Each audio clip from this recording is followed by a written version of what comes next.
Cut it up. No, Cool. I never had them at all. I've been acting like for a year that I'm not blind, and then the guys are like, "Hey, dude, Hell you're yeah. blind. You need to." So, welcome in, dude. Everybody, one interviews. I'm Steven. This is the man, the myth, the legend, William Ryan Wundrach.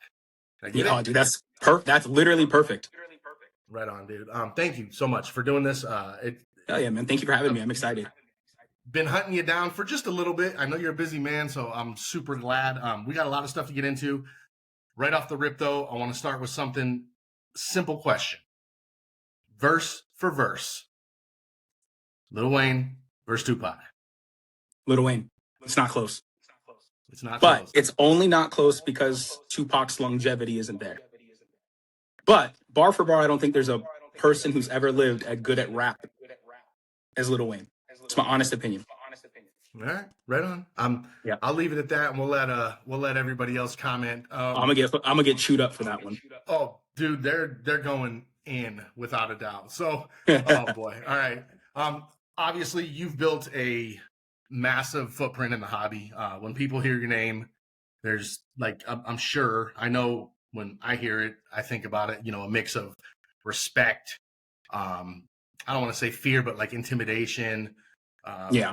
People are, like, oh, this dude's sarcastic. I don't know how to take them. Very curious about what you're doing, obviously. Do you think people have any clue who you are, or are they reacting to this surface version of you? I think there is absolutely a version of me that they know. Like, dude, Hobby Will is very similar to real life Will, right? I'm confident in everything I do. I have a sales background. I have a lot of fun in life. I make a lot of jokes. But people also take stuff way too seriously, man. Like, most of what I'm posting is me messing around, me joking. You know what I mean? And people take it as this like visceral reality or hate, or that's exactly how I feel. It's like, dude, it's a meme. So I think there's an idea of me for sure, but I don't think people know me. No. Right on. So for the people who only know you from your viral posts, who is Will and what is the difference? I mean, am I making any sense? Like, Yeah. So huge, dude, huge polarizing. yeah, dude. So look, like the Will who snaps and stuff, man. Like I'll say I snap less in real life, and that's not. It's because, bro, I'm so jaded from a lot of the stuff in this hobby. People forget that with everything I do in the hobby, as much as I'm active, as much as I do, right? There's a cost to that, right? Like, dude, I'm on my phone 15 hours a day. Whether it's hunting scammers and scammer tracker, running the page, scammers there, dealing with this guy messed up a line, this guy messed up a line, these two people are fighting, this runner made a mistake, I made a mistake. All of that is a factor. And dude, sometimes because of past experiences, how people are and how I've dealt with stuff, is my natural reaction is sometimes someone will say something harmless, or like maybe I take it as aggression. And it's really not. That's just who they are. But because I've always been kind of dealing with someone on this level before, I treat them the same. And that's where they miss that, Ultimately, man, like, I'm in this hobby because I love it. It helps provide, but I also am in this because, like, dude, I want to make Cardtastic the best. I want to be one of the best in it. I want to be a big name. But yeah, that's how, I also want to find avenues to let other people make money in this, enjoy this, and love it. I was going to ask though, with that, because the hobby that when we're talking about Facebook, typically, it's different than talking to people face to face. A lot of it is through text, right? And how much context is lost through. Do you think that has a lot to do with it? Oh, dude, 100%. A lot of times I'm joking around, or like, there's no easy way to explain something for the 1 millionth time to someone. And so I go on autopilot. And so sometimes what I do forget is I treat people who are probably in their first month in the hobby the same way I treat someone who's 5 years in. And that's something I'm trying to get better at. It's secondhand nature to me. It's no longer something I'm still picking up. Like, I know this, I live this. And so, like, sometimes I don't handle things the way they should. Absolutely. And I think you can say that of all of us, you know, even when it's a new guy lining, you know, because I take such care when I'm lining or when I'm running stuff, right? It's like it's my money. So I treat their money how I treat my own. And when someone I feel doesn't do that back, it rubs me the wrong way. And I kind of forget that not everyone does this as much. And it's also not that deep. For sure. I mean, I remember seeing a post, I don't know, 6 months ago, a year ago, 2 years ago, I can't remember, but I don't know if it was from you or you just asked the question, but it was in Tastic for sure. And it was like, do you guys even know how to claim? Like 10 as, what's the next step? Are you Oh, putting yeah. your, Yeah. you know what I'm saying? Your emojis Yeah. next, or are you doing it the next line? 10 When you as say and you K, skip so they can copy paste, right? Like that is just second nature. That's the easiest way to do it for anyone lining so they can just copy paste the emojis, not delete your as, not 10 as and delete the 10 as. And it irks my soul, but it's not my fault. It's not their fault. They don't know that. It's a preference thing. It's just the most efficient way to do it. for sure. I'm new to banking, boy, but I'm getting it though, because man, some of these cats, and man, if I get one more for XYZ flash in my Venmo, Oh, dude. I'm And it's losing. crazy because it's in the header. They don't read it. And it's like, bro, like, how do you not know? But you also forget, like, dude, sometimes that's like their first or second time in. And so we have to be sympathetic while also being firm. Like, hey, man, like, it's common sense. But, like, it's not actually common sense for everybody, Sure, you unfortunately. don't know. Yeah. How did you even get into the hobby in the first place? Dude, so this was while I was still working at Toyota. I was just bored. It was right in the heart of we were slow because of COVID. So COVID had just started. We had just started getting the inklings. It was December or somewhere around there. Like we had just started. This is before anything shut down. And I'm scrolling Facebook Marketplace, and there's a picture of FaZe Rugs, and there's a picture of a bunch of wax. I don't know if you know who FaZe Rug is. He's a YouTuber. Mm-mm. Yeah, a pretty big YouTuber, whatever. And so, like, I didn't think it was actually attached to him. There was a price on it. I was like, dude, I haven't ripped wax since I was a kid. And so I buy it. He shows up. He shows up in his G Wagon. He's a big YouTuber, right? And I was like, oh, shit. It was part of a trade up challenge for a Tesla. So I bought the wax. And it was cool. It was a super weird, awkward interaction because I had no clue he was actually coming. He's local to the area, too. So I get the wax. I go home. I rip it. It was all garbage. I don't really know what I was looking for. And then I look and I was like, oh, I got fucking smoked. I paid double retail to rip garbage, blah, blah, blah.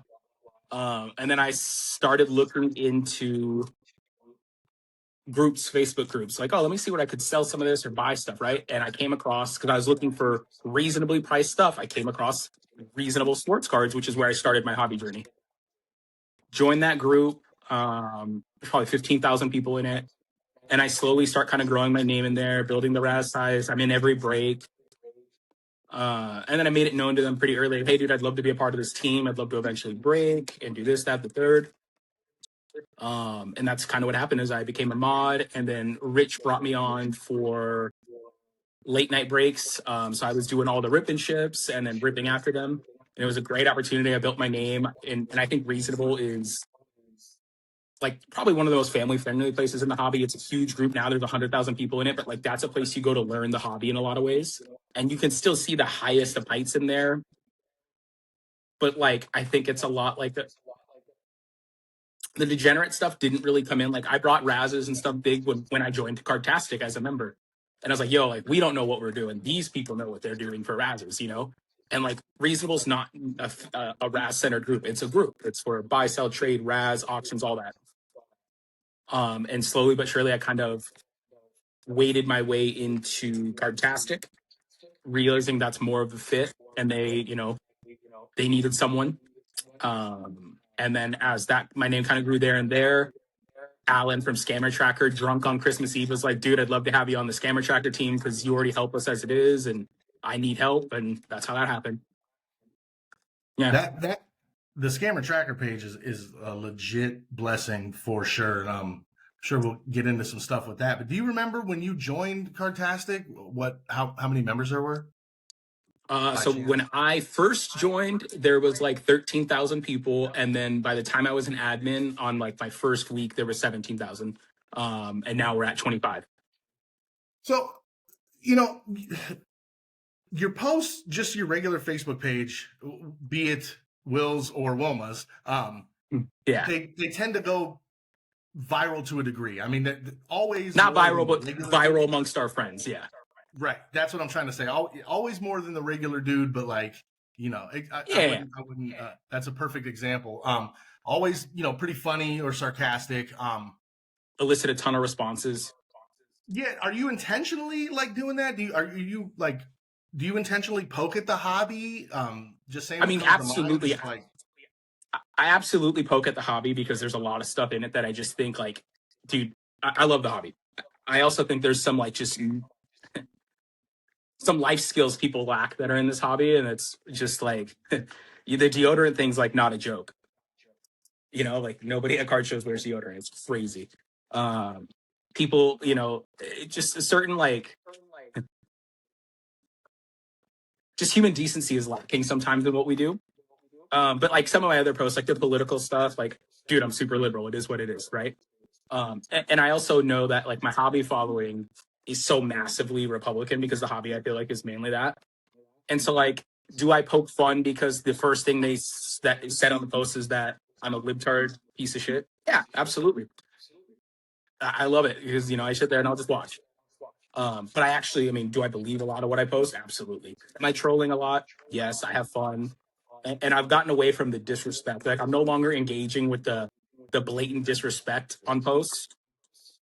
We can all joke around, you know what I mean? Like, for sure. um, but yeah, I mean, I poke fun at the hobby. I also, dude, I'm a competitive person, right? My background, like when I was, I started as a general manager at Pizza Hut when I was like 19, and I was that for 5 years, and then I got into car sales and the same way I am in the hobby, I was at car sales. I was dedicated to it. I was our number one guy. I'm competitive. I'm competing with you even if you don't know we're competing. I mean, that's just a fact of how I operate, right? Like it's a competition. You might not be in competition, but I am, right? Like I'm here to be not better than someone, but I want to be I want to be the best at something, right? And so like, that's just what it is. It's not because I want to put anyone down and say like, you're not good, this, that. I just strive to be the best in anything I'm doing. I dig it. I can see that because some of the cards you're running, like, I wish maybe one day. That's just not where I'm at with it. Some of the cards I've seen you run, I mean, shit, some of the repacks, some of the most expensive ones I've ever seen, at least around Facebook. Yeah. Whatnot's Obviously, its own beat. Like, dude, Whatnot's insane money. Like, make me look right. like a blip, right? Yeah, I ran on Whatnot for a little over a year doing repacks and stuff. It's a different beast. Oh, But dude, like it's a as whole far different beast. it's insane. But Yeah. how how did you end up? Did you start at the high end, or what? How did you No, dude, get? I started getting in retail breaks. Like, dude, I mean, I was a retail ripper for a long time. Like, I started my hobby journey in ripping 21 retail, jumping in Rich, Mike, and Zach's, or Rich, Mike, and Nate were the only three at the time. Mosaic hanger breaks. With like 6 dudes. So this is how my hobby journey started is like you make friends over time. So Matt Lindsay was one of my like original best friends in this hobby, still one of my good friends. He messages me out of the blue. We're not friends at this point. We're just like, we see each other breaks. He's like, I think you have the same problem I do. And we jumping in everyone's breaks and he invited me to another break group. And so we're in breaks together. And then like Jake Young, who was one of my best friends in the hobby, also he's still with RSC as a mod. We started a Raz pack, a group chat because we were the only ones in RSC really razzing. There was 15 of us. And so we made a group chat. It became like great friends. We would make sure we weren't posting over each other. We'd help each other out.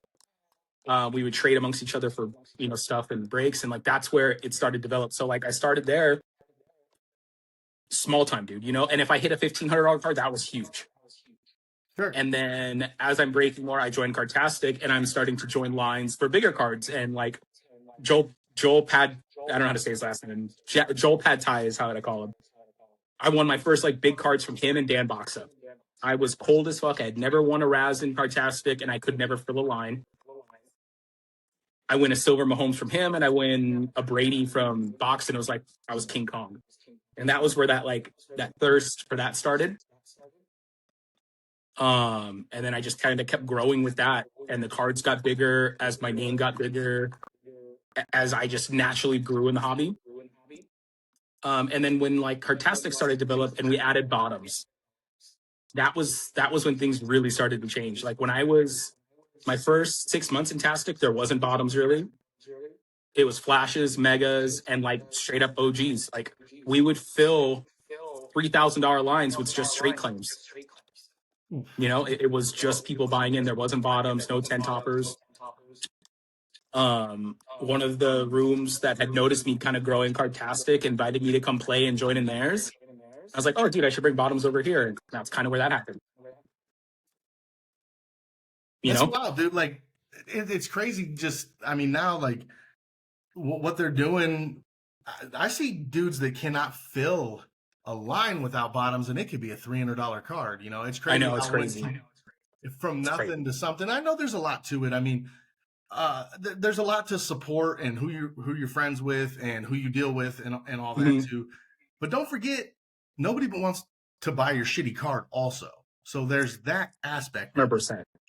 I think people forget So like, dude, that. the circle jerk of Tastic is something that I know gets talked about all over. Like it's a running joke in a lot of places. And I mean, dude, it absolutely was. Brandon Walker is someone who was like, that was the it guy. If that guy filled no matter what, always his megas. If you got him to support your lines, you knew you got Kip and like 7 other people who were part of the original, joining megas. Anthony Diesel, Boxa, Christopher Darren. There was a lot of people, like all the same guys like Sherry, Joel, Brian Berkey, Ben Binder, all those guys. Like that was like you'd see a line and you could see 70% of the line was the same people, but it was how it worked. And like slowly over time, Tastic grew, right?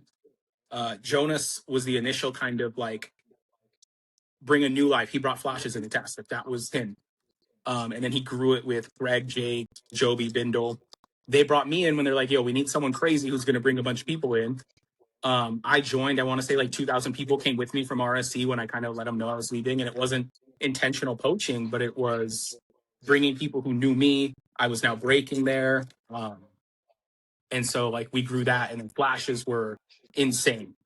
Like double the numbers they're doing now for us, right?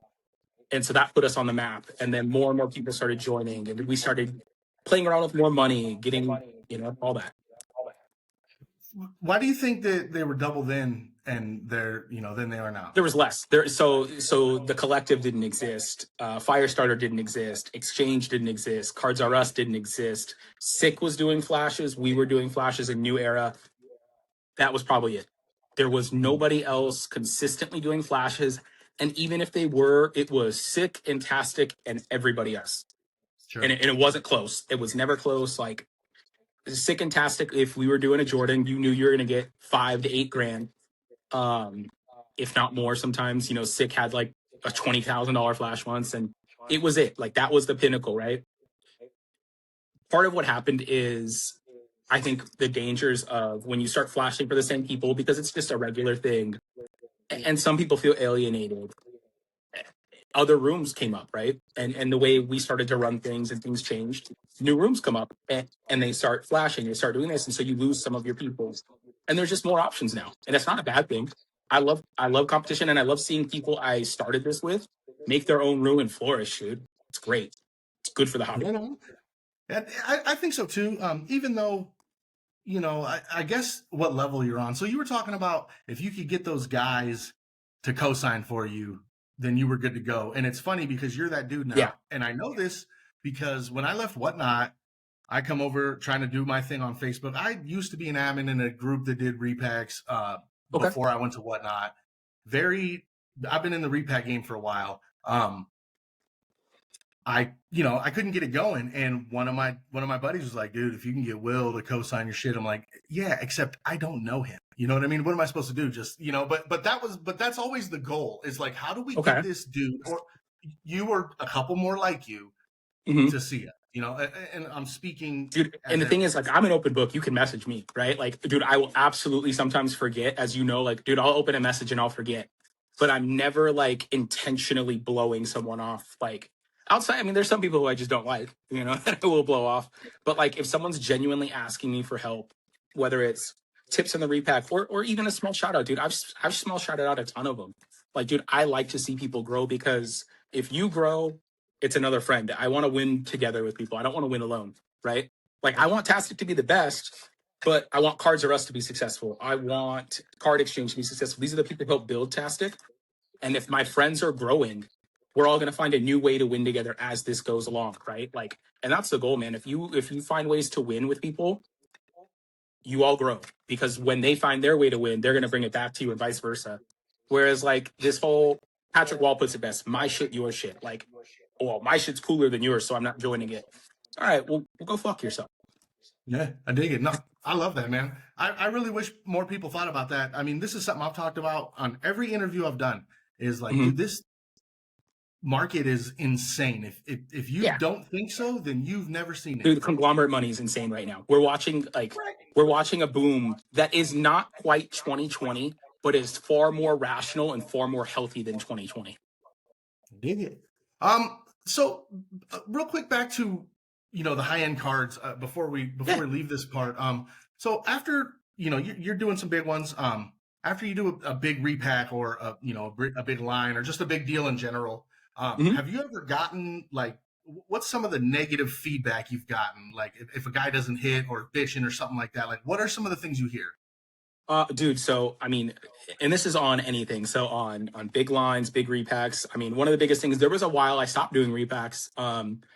And it was because I was accused of telling someone, what team was going to hit, right?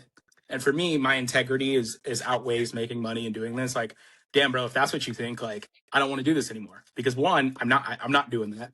And two, it's like, it's almost an insult. Like, cool, like I can't even put together a big repack.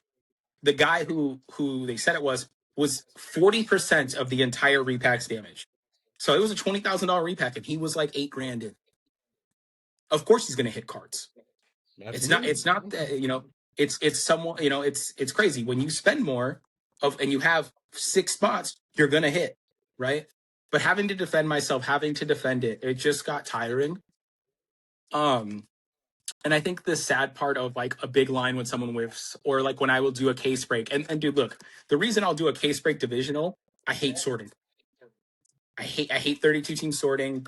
And so I made it easier on myself. That's just 100% what it is.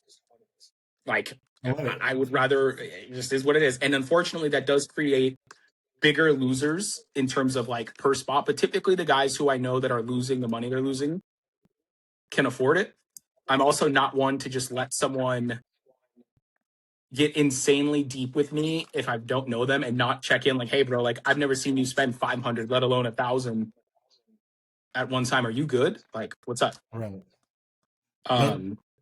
That's interesting. I've never heard anybody really say that before. I've never asked either, but I guess it's not good to assume, but most people are like, if it cleared, let's run it, Yeah, but dude, there's certain times like, dude, I'll stop. Like if I'm in the middle of running 10 toppers and I see someone just got hammered who I know by the cards they're lining, because I'm good at like I memorize a lot, but I also remember a lot. So like I'll think of like this person's never ran a card over $500 before. Let me go check in and say, hey, bro, are you good? Like you tilting, or like, and I'm not trying to be offensive. It's not that I don't think you can afford it, like, but like, hey, bro, are you just getting carried away? It's competitive. Like I don't want to ruin your month, right? And like those little questions. Most times people just brush it off, and even if they can't afford it, they're not going to tell me. But there's other ones like, yeah, bro, like I'm a little too deep. It's like, cool, dude, I'm gonna shave off a little of your damage. I have profit in this. Don't worry. Stop playing. Post a card up. Let me go support some back, and at least get you a little of the edge off, right? That's what it's about, and people don't see that. People don't see the PMs.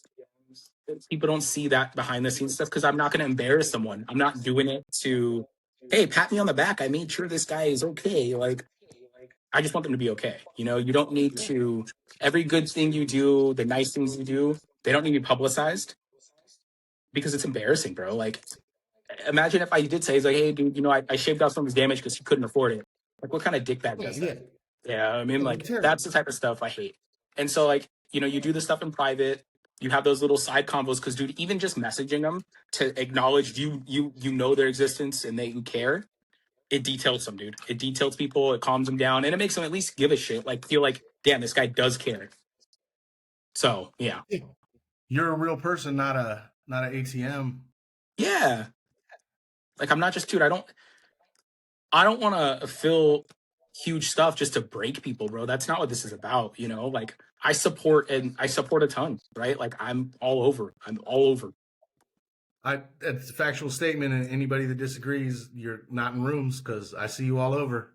I see Yeah. you all over, dude. That's awesome, man, and that's good. And I think the hobby needs more of that. And I know it's not done to be for a pat on the back, but it ain't awful when somebody that sees it calls it out too and says, "Hey, man." Yeah, dude, if they want to say that I did it, great. I don't want to put someone on the spot. Like it's the same thing in real life, bro. I don't ever want help from someone that is going to throw it in my face later. And I don't want to do that to people either, man.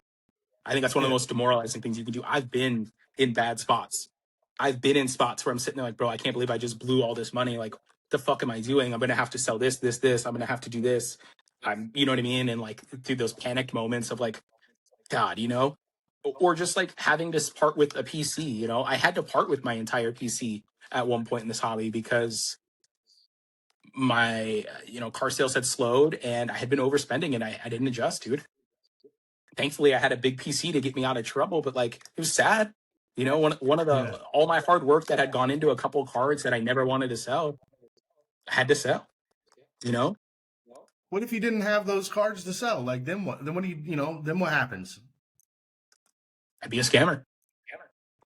Or I would have been paying, I probably would have got posted, hey, this guy can't afford to pay his tabs or one or the other. Who knows? Like, you know what I mean? Like if I Yeah, wasn't, I would have figured it out. I want to think I would have paid him back eventually, but like if I wasn't smart and I didn't put cards away and have, I don't want to call it a rainy day fund, but it's kind of like having your own savings. Like it was if I ever get overextended, I have, 40 grand worth of cards here that are all cards I don't want to sell.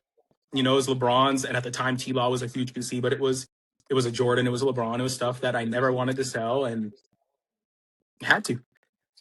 right. So before we talk, or before we started the interview, we've been talking a bit, and I mean something that you were adamant about getting into, and I fully appreciate it, is exactly what we're talking about here, sliding into that dark side of the hobby. Yeah. What are some of these? I mean, we're talking about it right now. These sides of the hobby that people are afraid to say out loud. Obviously, like this, we're overextending ourselves. Yeah. What else? What else is happening? I mean, you see it. You're in one of the biggest rooms dealing with some of the biggest cards. Yeah. I mean, dude, a lot of people don't want to talk about, there's a lot of negative in this hobby, man. Like, we'll see a scammer post of someone we know and like, oh, dude, they used to be good forever. Right. And like, and it could be something smaller. It could be they went bad on a tab or, hey, they can't pay their tab. They told me they're going to get me eventually. Right. Like, and they get posted and it's like, I think most of us probably have someone who's our friend in PMs who probably owes us some money and can't afford to pay it right now. And they're slow in it. Are they a scammer? Are we doing them an injustice by letting them stay hidden and helping them? I don't know, right? Like that's something we don't talk about. No, we definitely don't talk about tabs at all. Yeah. Dude, and We have everyone, there's a lot of people who pretend they don't have tabs with anyone, and I know for it a fact to be a lie, and then they'll say, oh well, no, that's just different. It's not different, bro. It's a tab. But okay. so they don't have that tab. You're right. They probably end right up on scammers. So how many of those guys on scammers just didn't have a homie? I mean, dude, it's a lot of them. Like there is someone who just got posted who was good for, I don't know, this last half decade in the hobby, a big name, he ran through a series of unfortunate events. He got too deep. He lost his job and he got posted, and it was his own lack of effort into working into it. Right. Like it's part of it, but like, it's someone who a lot of us would have wallet vouched. There's a lot of people that end up on scammers page that you sit there like, damn, how did that happen? Like, or just like, why didn't they pay? Like, and it's a culmination of having tabs with people over time and they still chase to keep up with the Joneses. Right. And then just in general, like getting too deep, you start seeing the signs when someone starts to slow pay. Right. And like, oh dude, I forgot. Oh, this or that. Right. Like, and that goes from, they always use a snap pay to pretty often to the payments get later and later. That's a sign they're running out of stuff to sell. They're running out of their own free flow cash. And it's sad, bro. There's nothing sadder than someone who you spent more time than you do your family. And I spend a lot of time with a lot of people here. That message is like, bro, I don't know how I'm gonna pay my bills this month. Like, or hey, Will, like, I can't pay these last 3 buybacks. I'm gonna have to step away. I'm gonna eventually pay them back. I understand what has to happen has to happen. It's happened. And when we've had it happen, that's why Cardtastic has a scammer fund. That's, and it's not meant to be a get out of jail free card, but there is a point where, part of it is, if it, trying to put this right, like, someone who's willing to work on paying it back, right? We're not going to make a member wait, right? Right. And are they a scammer is if they took a month to pay back some money, right? I don't know if that's the answer. Like, I don't know if that's a scammer. I don't know if we're doing any favors by protecting them, but like, we remove people from the room. We let other hobby admins know. Does a person need to be disparaged by 50,000 people who have nothing better than to do than try to squeeze water out of a rock? Probably not. And so that's those judgment decisions, right? Like, someone's intent wasn't to scam. And, like, again, like, you just have to tote that line. That's our scammer fund came from a place where something unfortunate happened with a pretty big known name. And the admin team was originally covering it all of ourselves. We were doing stuff. And thankfully we thought of that and found other ways to fund that, to then clear out some scams, take care of our members. And now if you line a card in Cardtastic and do the worst possible scenario happens, you ship a $4,000 card, it gets lost in the mail. It's not your fault. It's not the person's fault who just didn't get their card. We're going to pay it out. You know what I mean? Shouldn't one of those cards, shouldn't anything over $100 be insured for the value of the card? Yes. Sure. Yeah, should cards be insured? Yes. Is it a feasible? Is it something we have as a room standard? No. Do I think personally that sometimes a package being labeled with insurance leaves it more susceptible? Yes. Are packages getting delivered that have a cut in them and aren't marked "we care"? Absolutely. People are getting empty packages, and now you have to deal with insurance that has, you have a delivered package, you say there's a hole in it, we can't prove it, and then we're stuck in the middle of like, well, hey, bro, it shows delivered on tracking. You know what I mean? And so, like, who's at fault there? What happens if you ship me a card, I get an empty box? I know for a fact I got an empty box. You know for a fact you shipped a card. Right. And you have insurance. Insurance isn't covering that. So there's tough, But, or, dude, when someone goes bad and just doesn't ship a card, right? Like, dude, shit happens. Like, it's an unfortunate scenario. That's when an actual scam happens. That stuff needs to get blasted. When someone's intent was to scam, sure, those are the people you post. I agree. Do you think that, like, the hobby is full of a bunch of cool kids and a bunch of dudes trying. It's clicky like everything else. It is. Absolutely. Yeah. Does the hobby pick and choose who's forgivable? Yeah, absolutely. Absolutely, bro. Why do you think that is? So what do you mean by like choose? So give me an example of what you mean. So just like that, like just covering somebody's tab, or one of my good friends in the collective, I know he's a good dude and he shipped it and he says he did, so I'm going to go to Earth's End to defend him and try to work it out. And because I got a good name and people love me and they like doing, watching what I do and stuff, they're probably going to believe me. So I am then now saving his ass because of my name or something along those lines. And I've had that too. Like my vouch carries, some weight to it, right? If I say like, hey, they're good to go, like I'll cover people for it. Do we pick and choose? Absolutely, man. In a perfect world, everyone who ever can't pay a tab for a spot they claim should get posted to scammer page because that's what they did. They're bad business. Yeah, right? That takes out the human factor. That just makes it an automated system, right? But if someone made a mistake and they've come back, they've righted the mistake, right? Like their intent wasn't there, they messed up, dude, which can happen. This is, dude, we're gambling a lot of times. This is something you can get carried away, and they make it right and they're working on bringing it back. Do we also not believe in second chances? Right. I do. You know, I think if someone, you know, it's a fine line. You just gotta. It is pick and choose. And I don't think it's just. I don't think it's black and white. It's a gray area, and I don't think it's always popularity based. I think the circumstances matter. Some people are always going to have their mind made up. You know, there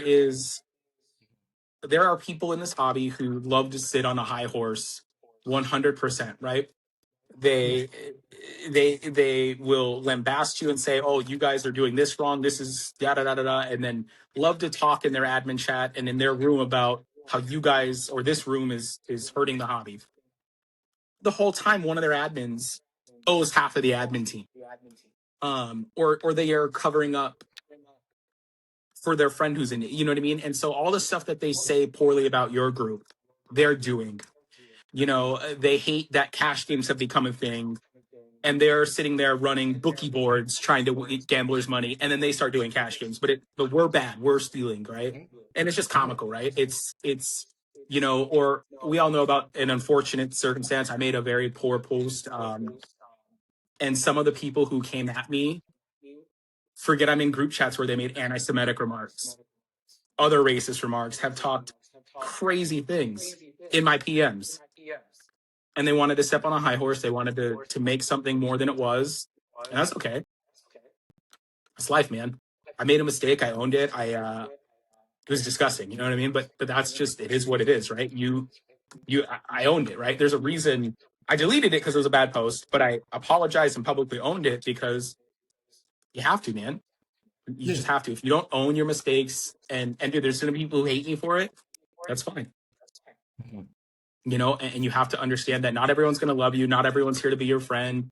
And jealousy absolutely motivates people to act the way they are, you know? And that's fine, bro. I'm not going to sweat stuff like that. I know who I am. I know who they are. I know the truth about you while you're lying about me. So that's cool. And that's kind of what my stance was on anything, is just like, an individual that takes accountability, whether it in your mind is forgivable or not, or yeah, it's not, you don't have to forgive me, dog. Just acknowledge. I mean, hey, you can hate me, block me, hate me. That's cool. Sure. I'm gonna own it. I'm gonna still be me. At the end of the day, what I know what it was for me. So that's it. I don't know. In my experience in life, accountability. I mean, that's up top. You know. Yeah. You know, people that most people can't say they were wrong at all. And, you know, it's impressive when you got. I'm a jackass so often in this. And I know it too, man. I overreact. I've let this hobby jade me in a lot of ways, right? Like, dude, I can't pull it up right now, but my screen time is 14 hours plus, you know? And that's not an excuse, man. I spend a lot of time on my phone. I spend a lot of time in this. I spend a lot of time dealing with scammers. I spend a lot of times dealing with just dumb stuff, right? Like, I get legitimately, bro, if I don't look at my phone for a day, night to close, I'll have 60 messages that I have to go through, like 60 unopened ones. And so I don't, dude, people will probably talk about like how I react to certain things in a way, something's run, delays, this, that. Dude, I hate it. I hate it about myself too. It's ridiculous, right? Like I read back some of the dumb shit I say for a delayed run and I want to slap myself. And I go apologize, and that doesn't make it okay. Just because you say sorry doesn't always make it okay. All I can do is continually own the problem and try to get better, though. So I know that I overreact. I know I can be temperamental. And all I can do is say, hey, dude, I'm working on it, and I'm sorry. Yeah, that's it. Yeah, but, you know, I think all of us could take a little bit of accountability in this stuff. We're dealing with money. We're dealing with dude, that's what it is. Want. Yep. Yeah. It's money, man. And on any end, you know, like, I get it. I'm playing in 4 flashes in the same hour. I'm claiming in all of them. And then I'm trying. And then when buyers runs all 4 and smacks you. Jeez, man. No, but yeah, but I try my best, and it's easier now that I'm involved in them. But like to make sure I'm there at no later than close, so them dudes Oh, can settle dude. up. Dude, when I fall asleep in the middle of someone I like splash, like Nick Gamel, right? So he doesn't flash often. That guy's been getting hammered. It breaks my heart every time I see him post about his cold run. I sleep through his flash. I wake up. I've never felt more guilty about anything in my entire life. So I just sent him $100. I was like, dude, I'm sorry I missed your flash. Here, like I would have spent it anyway. And Nick was like, dude, absolutely not. I was like, no, no, please don't send the money back. Like pay for it. Like it just or 50, but whatever it was. It was, dude. I just felt awful, and that's this crazy guilt that we shouldn't feel. And it's why we all, when I say like how this can be negative, man. Like I feel guilty if I don't join someone's stuff, which is stupid, dude. We're throwing, flashes. We spend a lot of money. And all of us go through it, on a whether it's a bigger scale or smaller scale. Like part of it is like I want to say an addiction almost, and part of it is like, dude, this weird. I feel like I owe them, and if I'm not in there, like, man, what a dick move. He's always in my stuff. I need to make sure I'm never not in his. Absolutely. So The obligation to it. I mean, yeah. one of your boys, one of the other mods or admins, somebody that's constantly in yours. Or like if they struggled and I wasn't there tagging, like, dude, I'm so sorry, bro. Like, what a, and you feel something, and it's nothing there to do. I didn't even think about that. But to you, it was a big deal. And so all of that plays into it, man. And it goes into, like I said, man, I think, I don't know if I've already touched on this, but like that all goes into like why I'm sympathetic towards certain things, right? Like I'm a hard ass. I post people, I blast them. Typically who I'm blasting are actual scammers, actual consistent bad business. But when someone messages me that they messed up and they're overextended, man, like I've had some of my best friends in this hobby who are no longer in this hobby message me as like, Will, I don't know if I'm gonna be able to pay my car, feed my kids, and pay my mortgage. Dog, like that's heartbreaking.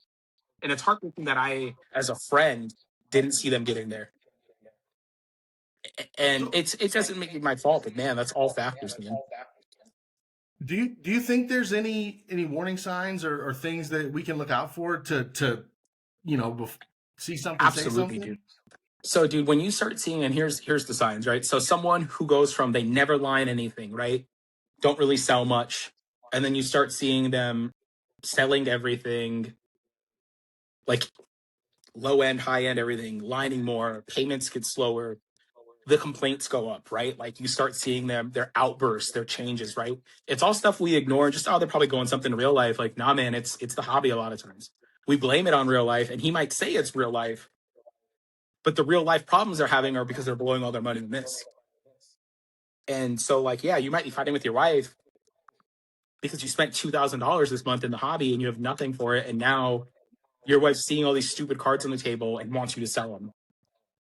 And a guy who's already working his ass off was using this to blow off steam is now spending more time away from family working just to then end up a net zero, because a lot of times when you're forcing support, you're going support to fill. So those are all signs, but like it's just like anything. You see changes in behavior, man.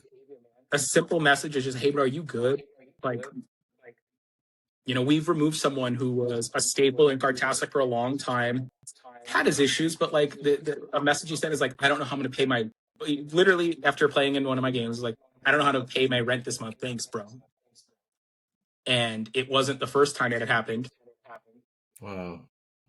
It was, he had messaged a couple of items this way, and we made the decision, like, dude, like if that's what his sentiments are, is like out of care for the guy, let's remove him. This is ruining Yeah. his life. I don't want to see that, right? Like, or suspending people who are in too deep, like, and not letting people try to fight their way out. Everyone's trying to hit a home run to win a buyback to pay this, and that's how you end up with big problems. You, I noticed a couple guys, and they're just getting in bottoms just constantly, Mm-hmm. and kind of made my, it's getting that little ding, and they're like, hey, man, they're usually not going this hard. And Yeah, like when you notice stuff like that, don't be afraid to message your friends, man. It's huge, bro. It's huge. Yeah, I definitely, man. I don't know, man.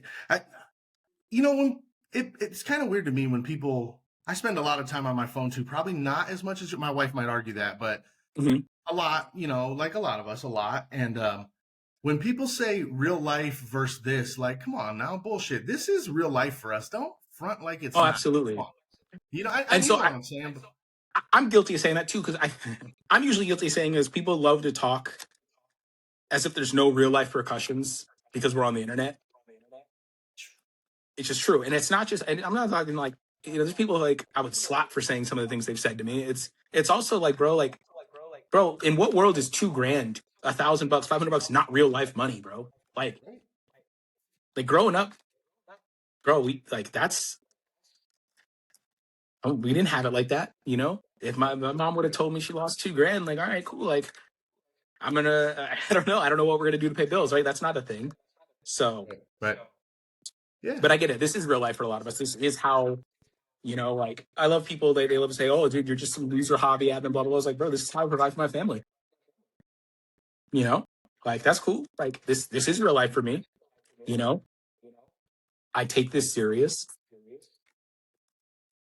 I don't know. Do you think? You know, I don't know. What can we do? Like, I obviously we reach out and do the individual peer support that we're already doing with your boys Mm-hmm. and stuff. I know it's kind of hard to reach for some people to reach out to people they don't know. For others of us, just messaging them is not hard.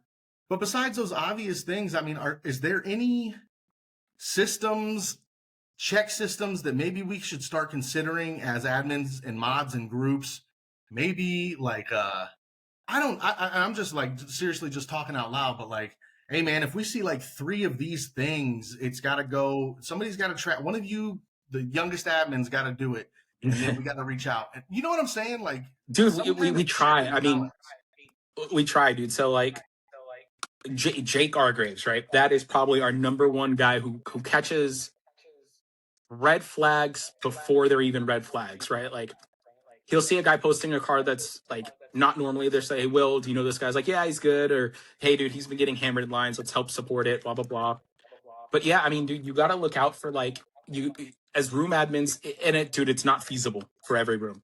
It's probably not feasible for Cardtastic as a whole or Sick as a whole, like 2 huge rooms, right? Like you can't always keep tabs on everyone at all times. You just can't. What you need to do is make sure that people know, hey, if you're not getting paid a buyback in a certain amount of time, like it needs to be quick.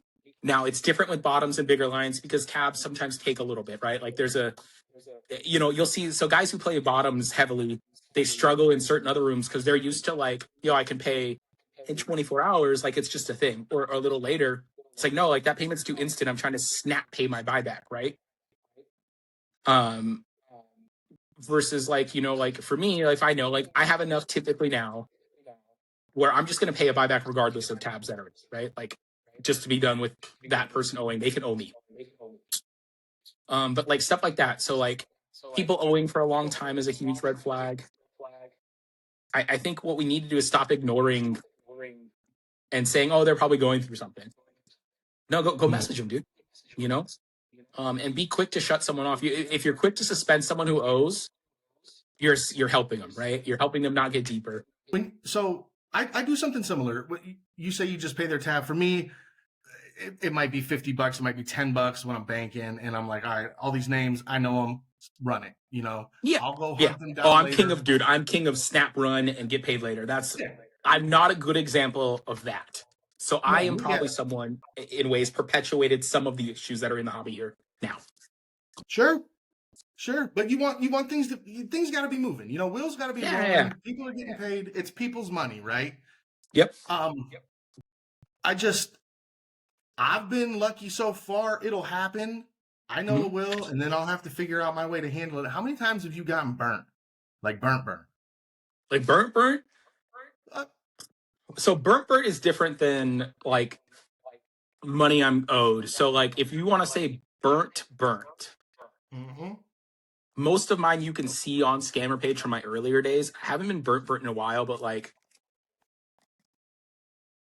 I mean, I've been burnt for 10 grand total probably of money that I'll never see again. Right.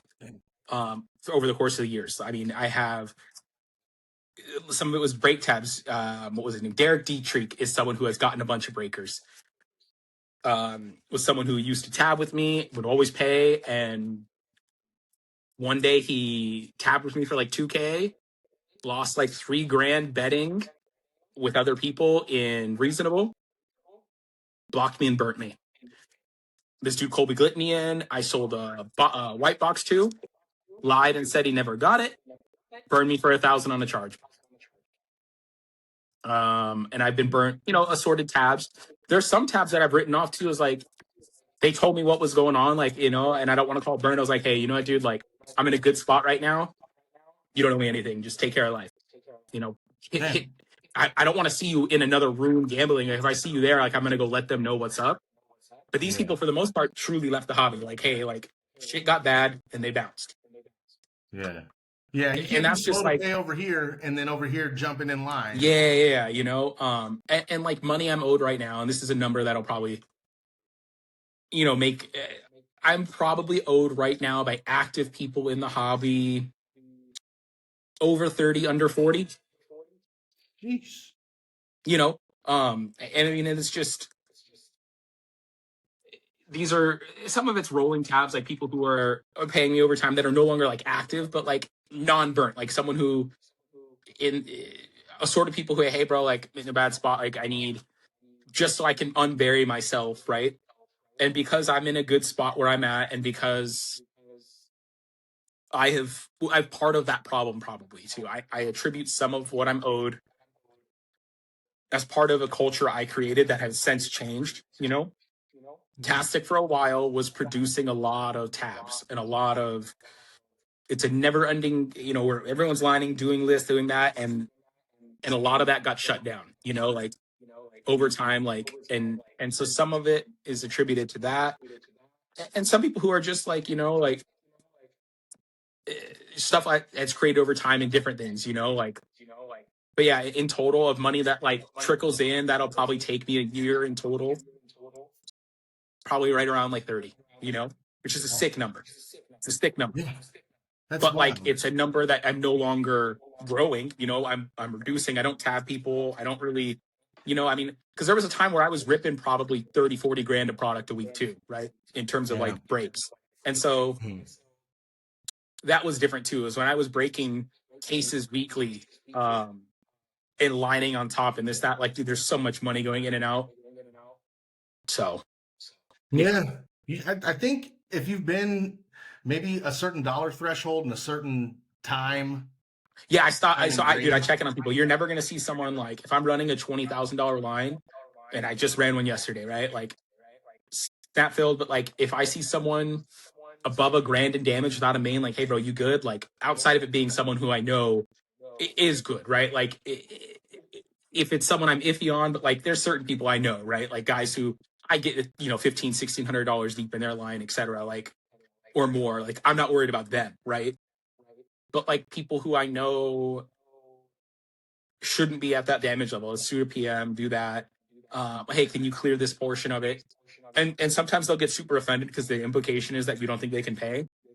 Sure. Which is fine, because they get offended if they don't play my line that day, and I probably saved them $1,000 in tilt money. I'll take being the asshole for the day. I don't let people tab on breaks anymore. I stopped a lot of that,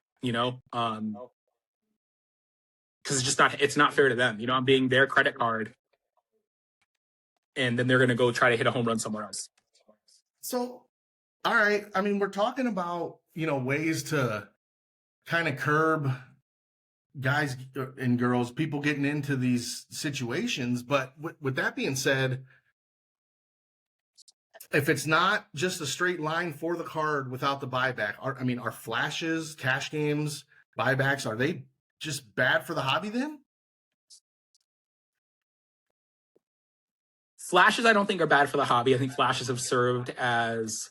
So I'll give you this. It just depends on the room, right? Are there rooms that have people who are flashing who never throw a dime back in the room? Absolutely.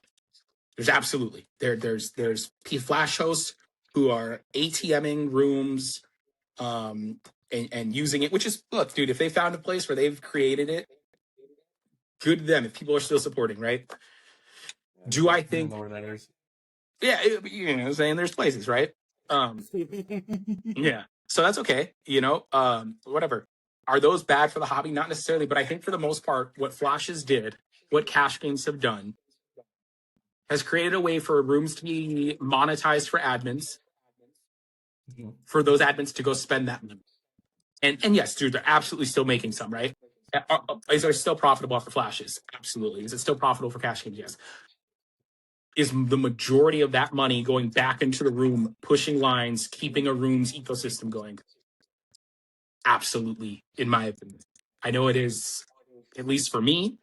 I know it is for the guys in Monsters who run cash games. I know it is for Collective and the way you guys run flashes. That money is back into lines almost always. Cards Are Us is Caleb Ekins throws more in flashes than probably the rest of the goddamn hobby put together.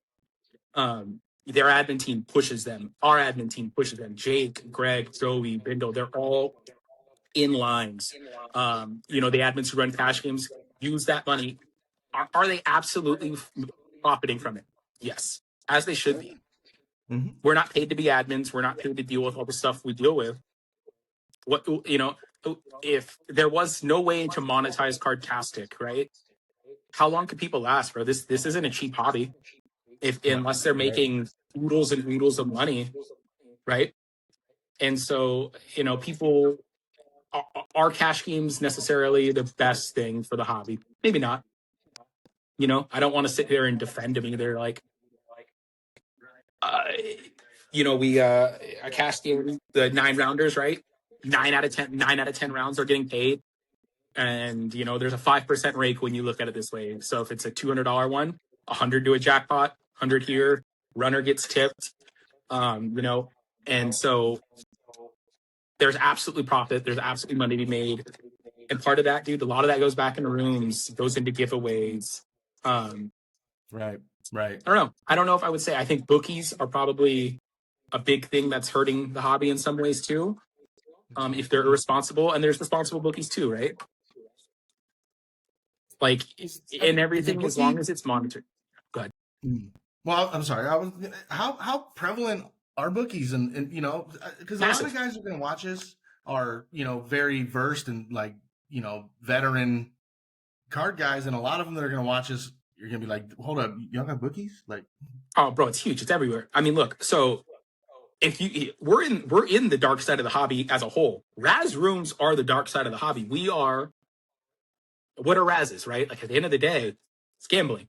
We are in the dark side of the hobby. If you're asking the true breakers, the guys who are like, there's a reason Whatnot stipulates you cannot do random.org. You can't do this. You have to do this because it's gambling, right? So we are already in the dark side of the hobby, and there's a darker side of what we all do, right? Like, what's a flash? It's a lottery, right? Like, when you really break it down, what are Razes? A lottery. All of it, right? Breaks, same shit. But dude, I mean, look, the Raz world is made up by a lot of guys who found a cheaper way to itch their sports betting. It's absolutely true. Dude, there's bookies. Look, I don't know if Card Sharks used to have a booklet attached. Sin has a book attached. Cardtastic recently added guys who run boards, in moderation, right? So, like, you can never get more with Sven and the guys in Tastic, for example.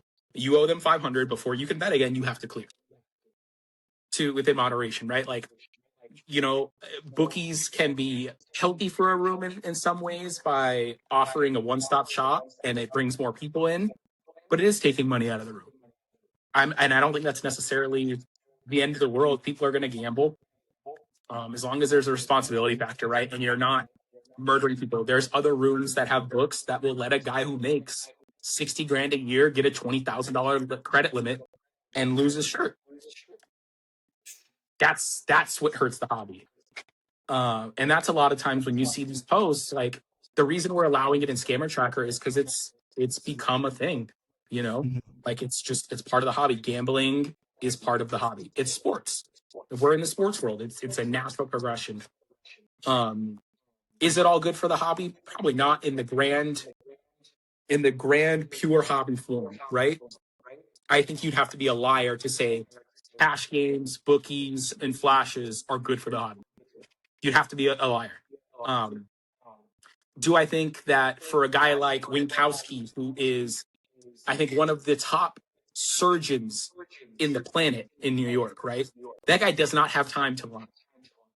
So having an outlet for a guy like him who takes 269 fucking spots in everyone's flash to get recoup, I think that's who it's for. I think for the guys who work 50-hour work weeks and have kids and don't have time to stare at a damn line and then miss their kids' practice or this, that, or be more away from their family, I think flashes are great for that. Yeah. So there's good to them. But I also think we have to realize this hobby is a business in some ways. This hobby is absolutely for profit. You know, people love to say, like, well, this hobby was never about making profit. You're right. When the hobby was never about making profit was the dark ages of the hobby, when, you know, a hobby box of 2017 Prism was $100. Right. Because there wasn't a ton of money in it comparatively, right? Right. And so when the boom happened, it became mainstream and you found ways for people to make money. That money floats in the ecosystem and is good. You know, guys who are able to sell the repack and make money to come support. That's how this all flows, man. If the money dries up, the money dries up. Whatnot is massive. It killed the Facebook break world for the most part. Like, yeah, I agree. It's not even close. Like, Facebook was king. Wax Hub was fucking king. Mm-hmm. You know, and they moved on the platform. Besides Draper, Draper does an amazing job in Wax Hub. He crushes it. But their main, the rest of their breakers are on Whatnot. What do you think it is about Whatnot? Just the instant gratification, the ability to Whatnot is a fantastic fucking platform. The people who scream about Whatnot and only scammers are there, they don't know what the fuck they're talking about. They really don't. There are so many scams that happened all over Facebook. The scammer tracker page predates Whatnot. 95% of the scams there are Facebook hobby, are Instagram hobby. So the people who hate change and watch their favorite breaker kind of get pushed out, those are the guys who cry about Whatnot and Fanatics Live, dude. It's absolutely, they're fantastic platforms. You're very much protected on Whatnot. I had 6 packages that got stolen in Arizona that never made it to me. I lost money in all of those breaks. I would have gotten 15% max of what I spent. Whatnot refunded me for my purchases. Not for what the values would have been. I got refunded for my purchases outright because the cards got stolen. Okay. Wow. I had a breaker that didn't ship a hit. Whatnot took care of it. You know, so like, are there absolutely terrible experiences on Whatnot? Yes. Sure. There's terrible experiences on Facebook. There's terrible experiences on Instagram. There's terrible in person. Whatnot gives you the ability to instantly charge your bank or your credit card, which that's probably the only downside. But dude, like, the people that get called out on, you know, all these scammers, like the people who blindly say, like, everyone on Whatnot's a scammer, that was your first mistake. Those guys aren't on Whatnot. Those guys aren't even really getting in breaks for the most part. They're just parroting information they saw. And they're just dumb, dude. Like, it's just people parroting whatever they see other people say. They've never given it a shot. I would venture to guess 90% of Whatnot, and that's on the low end, is super safe. You're going to get your hits. And most of the mistakes that have happened from even the bigger channels, there's so much context missing. I'm sure. Like everything. There's and that's just me being honest. Like, Whatnot is a better platform than Facebook. We could be doing, so this interview we're doing could be on Whatnot, and I could be on my Facebook. I could be typing my essay. I can't do that on Facebook. I have to watch. I have to sit there and watch, and there's no way to do other stuff. Yeah. No, I agree. As far as a and you were on Whatnot. How did you like it? So I did. Why I liked Facebook better is because I could leisurely fill breaks and stuff. I didn't have to be live like that. Live, yes. So for the guy who's down to grind, shit, that's your spot. Same. I could never make it on Whatnot. I could never sit on a fucking channel staring and chat bid. I hate that. Yeah. You know, I hate that stuff. But chat bid. Like, all right, chill the fuck out, kid. But if you can. This is a scale. This is a scale. Like, we get it, bro. We get it. Like, so, that's annoying. What do you think? What do you think? So, like, I ask a lot of guys this. Let me get your input on it. Your backyards, your VIPs, your dudes that, especially on Whatnots, that are just crushing. Okay, obviously they open way more than we're ever gonna fucking even think about, right? That's all it is. Boom, boom, boom. It's numbers. So I know where you're going with this. Do they get all the hits? Yeah. Absolutely the fuck not. That is the conspiracy shit in all of us. Do you know what the odds of hitting? So here's a perfect example: the triple logo man, LeBron James, the backyard hit. Do you know what the odds of hitting that 101 are? We'll say it's 1 in 70,000 cards. I'm just making some shit up. Do you know what the odds of hitting any one of one in the entire product are? The same. So the odds of hitting the 101 triple logo man LeBron and the 1 of some AIDS player, you have the same likelihood. There's a 101. The likelihood doesn't change. It's just the amount of product they're ripping. And by the time when Backyard, for example, was ripping the Flawless, right? Mm-hmm. Like 60% of the product had already been ripped, and they were ripping massive amounts. They were supposed to hit it. Yeah. And so, yeah, dude, you're going to see the biggest cards in the hobby are going to be hit by the people ripping more, right? Sure. People don't remember. I think so. There's a dude on Facebook. I forget. It's Dominic or Big Dom Formica. I think huge breaker. He hit the 101 Stroud Black Shimmer. Oh, he's not a whatnot. Yeah, monster card. He hit that for someone. Yeah. Is that not? Is that not a product hit? Right. Somebody up the road pulled a Wax Hub has hit. Wax Hub hit the Shield NT Treasures and Natural Treasures hit for, I think, Mike LeBucky or someone. Yeah. Fair. No, I'm with it. Yeah. And that's the question I ask, That's just a conspiracy, man. And it's just because it's a logic-based thing here. Sure. I absolutely just cannot go away from the fact that logically, if Panini was somehow able to know where the hits were going, they have no incentive to give it to Backyard. They don't. They have incentive to just hold the fucking case until the very end. There's no incentive.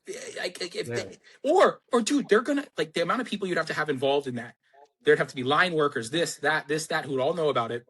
Bro, they're going to hit the card themselves. It's $1 million card. Bro, I'm shipping the box to my fucking self. I'm not giving it to some big conglomerate breakers. The conglomerate breakers need that case hit to be alive longer anyway. So, like, the longer hits are alive, the more product goes up, and here's the thing, that doesn't help Panini. People don't realize secondary market prices skyrocketing doesn't help Panini. They sold their flawless cases at a certain price day one, at their certain allocated those days. That's already set. So the hit lasting 6 more months doesn't help them. It would help the breakers, so there's just so much. Like, all it would help them do is to sell out. So, like, the idea that, of course, when you have guys like Backyard who have 6 channels breaking cases all at once, dude, they're going to hit. They're just going to hit. It's math. It's math, dude. The kid on my son's so close. Team, right. The kid on my son's basketball team that shoots 75% of the shots gets 75% of the points. Yes, and look, they're always Backyard will never overcome the whole T-Log Gold Kaboom thing. No, they'll never. That was planned, bro. Anyone who knows, bro, it went over negative, but it also blew them into a new stratosphere. That shit was on purpose, bro. Like, it is what it is. Like, it was a huge publicity stunt. Like, I don't. Right? Yeah, here's the thing: keeping a $30,000 card, guys, they're ripping millions upon millions every month. Keeping a $30,000 card is not making these guys rich. Like, that's where the logical fallacy comes in for a lot of this stuff, man. Like, dude, these guys are making endless bags of money. Right. Keeping a card versus the literal millions they're ripping through just doesn't add up. Yes, so there is more to that T-Law story. The guy's been made whole since. It was stupid. It was a bunch of bullshit, and people will never get past that, right? They never will. Like, that's forever what they go to. That's anytime you mention it. Oh, the guys who scam there, and the crazy shit that Grant said on that stream, that's fucked up. I'm not defending that, and I'm not defending Backyard. I'm just saying. I agree. But with that being said, I'm gonna give a little insight, and I'm not telling on myself for doing no shit like that. But I'll tell you what I have done is say dumb shit before. Oh, dude, I'm king of it. I've been, bro. I've been canceled multiple times in my life. You know about the most recent one that almost happened, bro. We've all said dumb shit, and I don't classify that the same. But have people said dumb shit, have this locker room talk, stupid shit gone too far? Absolutely. Yeah. Yeah. And I'm on the side of forgiving a lot of stuff like that, dude. Yeah. I work for a city. Mhm. I wear a uniform. I'm not allowed to do knockout. Certain things. Yeah. You know, some shit I just can't do. And I fuck up, dude. Oh my God, dude. I insert foot in mouth every shift, dude. It doesn't matter. I'm terrible. So not saying what he was saying was a good thing, or I'm like you said, I'm not defending that shit at all. But what I'm saying is, like what you posted, you know, probably not the best choice, but 100%. And doesn't make my stupid, terrible joke okay. It never will. I've changed a lot of my rhetoric because I also realized a very fair point was, yeah, but you still wish he died. I was like, fuck, like that wasn't my intent, bro. I was just doing something for attention. I absolutely was. I made a post looking for attention because my Facebook's monetized and because I was just trying to chase for some clout. And I almost cost myself a lot, bro. Like it was bad. And I was in my heart, I know that's never what I meant. The moment I saw he was actually shot, delete the post. And I didn't delete the post because I was afraid of the backlash, bro. I'm not afraid of backlash at all. I deleted the post because it was fucking disgusting in hindsight.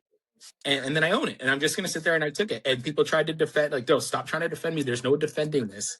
I fucked up. I'm owning it. It was gross. But dude, sorry. I went back to, I misread a group chat. I hop in the shower. By the time I'm out of my shower, I then find out the truth. And I was like, oh my fucking God. You know? Like, and then I see the video and it's disgusting. Yeah. My intent, dude, my intent was a joke, poor tasting joke. And I won't make a joke like that again, right? Like I realize now, and it's not just because of the backlash, bro. Like I said, I'm not afraid of backlash. Come at me, bro. Like I don't give a fuck. It's an internet, like it's a joke, dog. It was a joke. It was a bad joke and it was gross in hindsight. And the underlining part of that is by saying, you know, it would have been a holiday if they didn't miss. I am implying I wish they hit him. And that wasn't what I don't want anyone dead, bro. Like, and people who know my character and who rode with me for years and have been a part of me helping recouping scams, helping them this, helping them that, you know, they knew that's not where my heart was, right? And the people who already had a problem with me and have had their problem with me took their shot and they did. That's fine. Take your shot, bro. Come at me, say it, you know, demonize me. That's fine, bro. Blame me for your problems. I'm cool with it. Well, how much hobby beef do you actually have? I mean, bro, there's a significant amount. Really? Yeah, bro. There's people who I get screenshots from admin chats who love to blame me for why their room got slow. Blame me for the way the hobby has turned to where this is over comps, that's over comps, blah, blah, blah, you know, and just like a culture change. Like, that's cool, bro. You can blame me. You can blame me for you not being as good at this as me. That's where my cockiness will come in. I'm better at this than they are. And instead of taking ownership. Are you saying like 125%, 140%, no percent comps? Like, what are we talking about here? Cardtastic is an 8-year-old room. 8 years old. It was in 2017, to put in perspective. Has Cardtastic ever policed comps? No. Never. No. I am the newest admin in Cardtastic as of 2023. Damn. So it's my fault. What is my fault is that I helped to make Cardtastic as busy and popping as it is, again, because the baseline was already there, bro. Cardtastic, the legwork had been done for years. The admin team has Tastic, which is where their main focus was, besides like the more, I don't want to say the faces of Tastic, right? Like there are admins who started the room who are in other places and also just aren't in the hobby quite as deep as they were versus the ones who still are. We all helped regrow this and grow to levels this room has never seen. And part of that is you're going to slow down in other places. And unless you work and evolve, which we worked and evolved, it's just a simple fact. We evolved and changed. Our room got bigger, better. We brought new ideas. We brought new people, new incentives. We cover stuff, right? You got to blame someone when your room that was doing good for a while slows down. So they find someone. And I'm typically the guy who gets a lot of that heat from some people. And that's okay. You know, I've taken that. You know what I mean? Like, I get a lot of hate, and I'm also very outspoken. Like, I bring it upon myself. Don't get it twisted. Like, Sure. I also have brought up upon myself, and I understand, and I've changed that a little bit too. I think my last 9 months in the hobby compared to my first, I'm much calmer. I'm in a better mental state, bro. Like, I was jaded. Dude, there's times I've been broken in this hobby. There's times I've been broken mentally. I've been tired. I'm in the best spot I've ever been in. I've built a foundation of stuff and ways to make money in this and do this and that. Selling to repack, lining, having others line for me, cash games, it's just genuine flips, understanding the market, understanding when to buy a case of wax and sit and make money there, right? Grace, all of that are ways I found to monetize and bring in stuff for me, right? So I'm calmer. I'm definitely a much calmer, nicer person overall. I think I've made less enemies now. I can still be a dickhead. I can still be temperamental.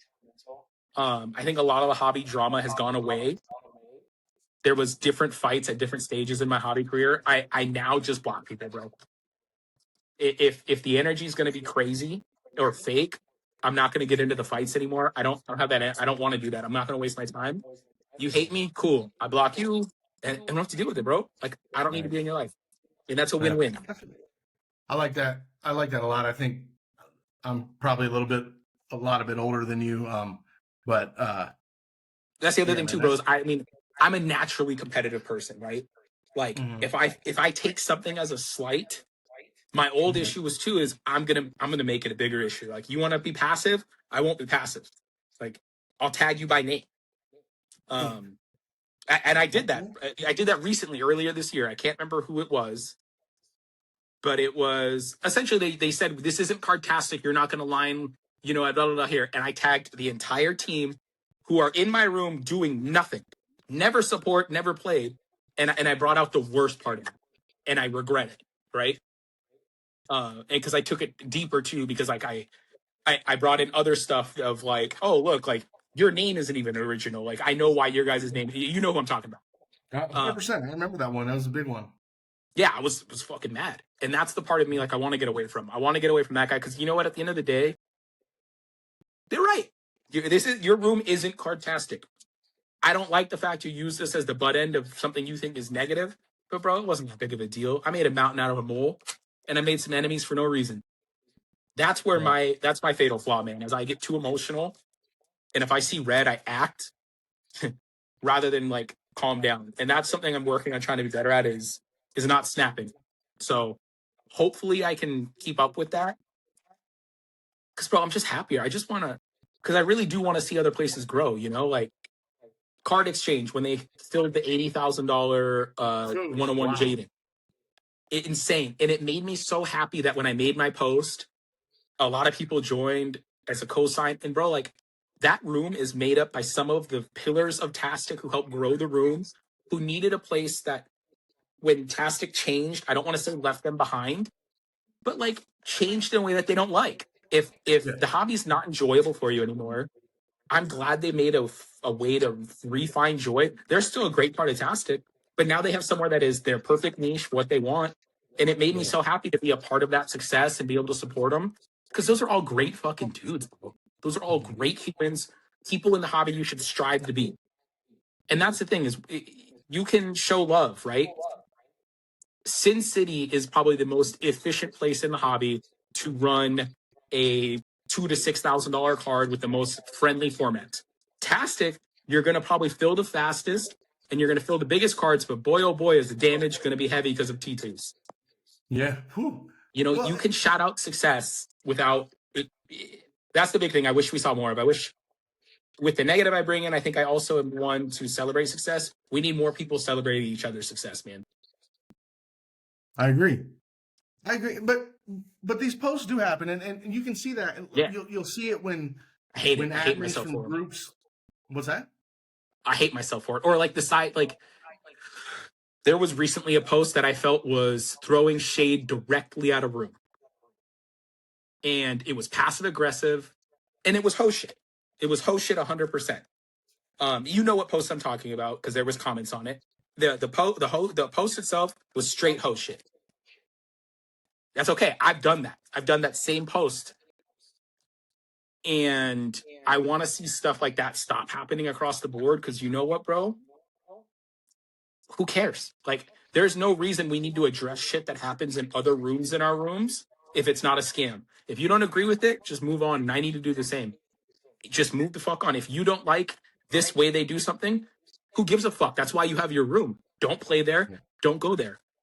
Right. But don't act like a hoe. And I've acted like a hoe many times. Yeah. Yeah. And so I got to be better about it. I've been better about it. And I hope to see other people do the same. Yeah, I think a lot of us do. What we do, what I am seeing, that is because of guys like you is, we're getting cross room, support. Flashes, support. Hell yeah. Like, dude, that's the greatest thing in the world. Like, yes, dude, we can all make money. We can all find ways to make money, and we can all find ways to make our room members money. And dude, if we work together, fuck, man, this shit could be insane, like amazing.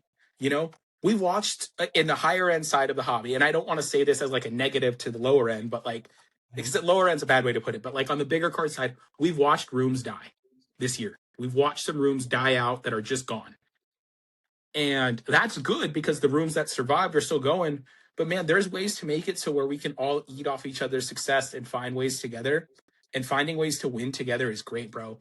Think about like if Collective Exchange, Cards R Us, Legendary, Fire Pools, Fire Starter, all decided together they wanted to do like something joint.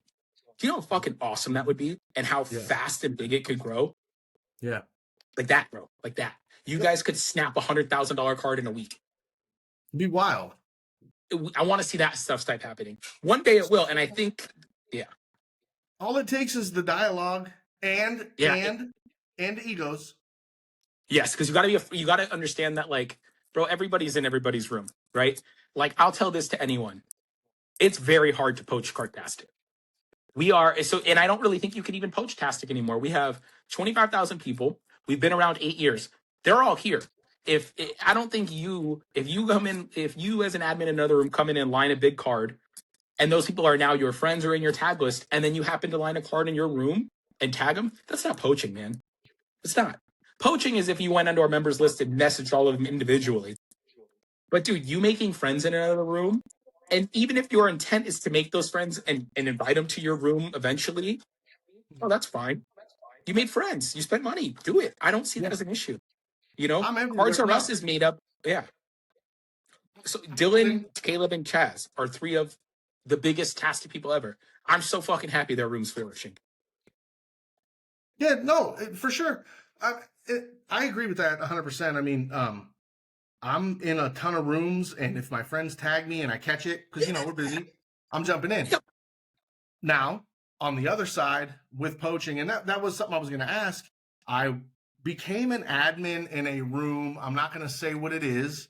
My first time being a mod on Facebook, and 3 days later, I'm banned from the pub, and I'm like, what the fuck? What did I do? Guilty by association, right? Well, okay. This individual had his people actively poaching, right? And that was one of the requirements. Now, this is not something... I know who it is. Yeah, I'm new to this, and I'm like, oh, shit, man, what the hell? I just got back into the pub last week. Like, and I'm just like, damn it, I'm not even going to play. Of course I'm playing the lines there. Dude, I want to be... No, and I fully understand that. That situation was a little bit different, I think. That was wild, yes. I know who you're talking about. I know what room you're talking about. Yeah, that's poaching. Yeah. It is what it is, Yeah, for sure. I think that room has evolved and they do a lot of good business too. I'm sure you have your own opinions of it. Maybe I'm wrong. I don't know. Yeah. Okay. I had no clue you were even a part of that. So, I'm like, shit, dude. Like, it was crazy. But, like, I agree with you, man. I have friends like you all over, man. And I'll get tags in Yeah. all kinds of rooms. And a lot of times I'm not in the room. So now I'm in the room. Oh yeah. Well, dude, I've been accused of poaching before, and it's just because I'm a good relationship builder, right? Like, dog, like you can ask if you ever like I think someone else that maybe you should do an interview with that I would love to see do one of these is Mike Denman. If you ever get a chance or if he ever wants to, he does Sin City. Mike Denman is definitely someone who I credit in a lot of ways to how I've grown in this hobby, like a little bit, like whether intentional or not, like that's how I kind of ended up in Sin and the way Sin does things. And me and Mike differ on a lot of things, but we're both very good with people. And bro, when I joined Sin, what's the first thing I did? Bro, this place is fucking great. And I invite all my friends. And this is me as an admin to another competing room because I don't give a fuck, right? Right. I don't give a fuck. And you know what Mike had me do? There was a couple of his admins who had been blocked from Tastic for who fucking knows what. Unblocked them.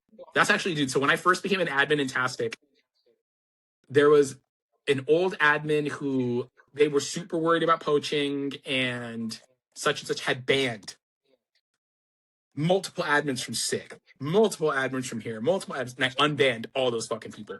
Like, hell, there's no weird competition here. Like, I don't know what the fuck this is. Like, it was Jason Evanhart of all people who's like hilarious and I don't think has ever poached ever. I was like, why is this guy fucking banned? Unbanned, right? Like, I would, there's no reason, right? Like, there's no competition here, bro. Like, I don't view it that way.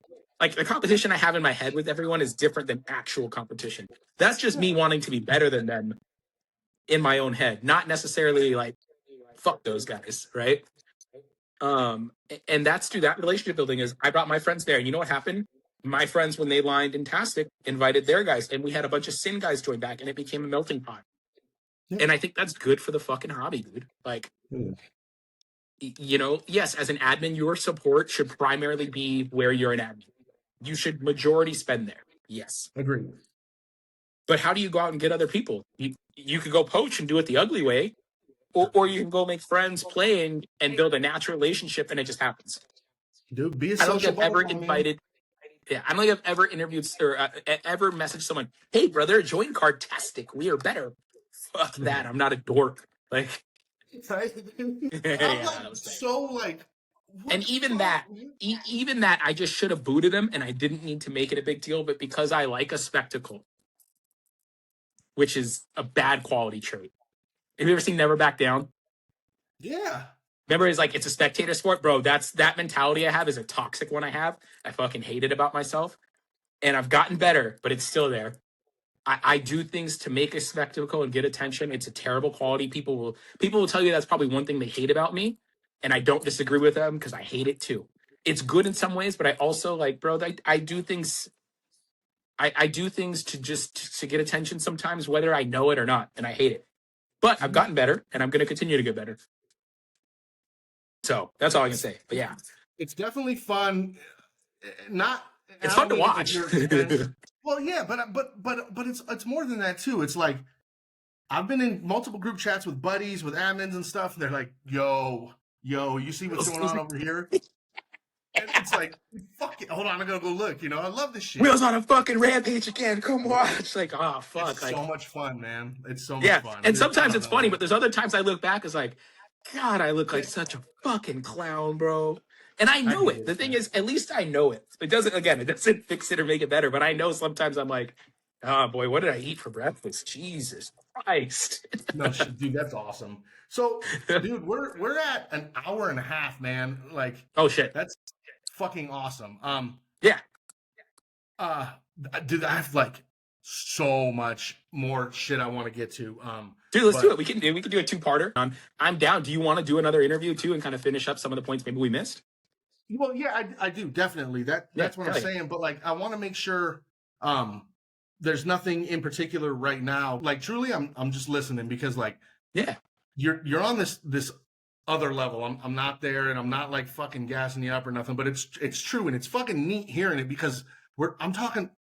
It's fucking tastic, and it's scammer tracker, dude. Like, it's wild. It truly is. It's fucking cool, man. It's super cool. And see, like, what's crazy is I don't even view it like that, right? Like, I wouldn't say that to you. Like, oh, I think we're on different levels to this shit. Like, that's not something that resonates the same. And I don't mean that like to gas you, like to say, oh, I'm not trying to be overly humble.